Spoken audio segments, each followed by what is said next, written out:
అప్పు చేసి ఏదీ కొనకండి. ఒకవేళ అప్పు తీసుకోవాల్సొస్తే నిన్ను నువ్వు 100 సార్లు అడుగు. నా దగ్గర దీనికి సరైన కారణం ఉందా అని. 100 సార్లు వరుసగా అవును ఉంది, అవును ఉంది, అవును ఉంది అని సమాధానం వస్తేనే అప్పు తీసుకో. లేదంటే అప్పు జోలికి వెళ్ళొద్దు. ఏదైనా అంత అవసరం అనిపిస్తే దానికోసం ముందు డబ్బు దాచుకో. మార్కెట్ ఉచ్చులో పడకండి.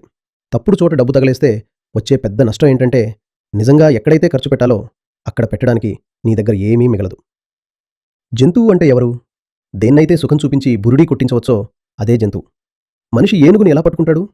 మనిషి ఏమో ఇంతే. ఏనుగేమో అంత పెద్దది. చెరకు గడలతో ఒక ఉచ్చు వేస్తారు. ఆ ఉచ్చు కింద ఏముంటుంది? ఒక గొయ్యి. షాపింగ్ మాల్లో కూడా సుఖం అనే ఉచ్చు వేస్తారు. ఇక జంతువు చిక్కుకుపోయింది.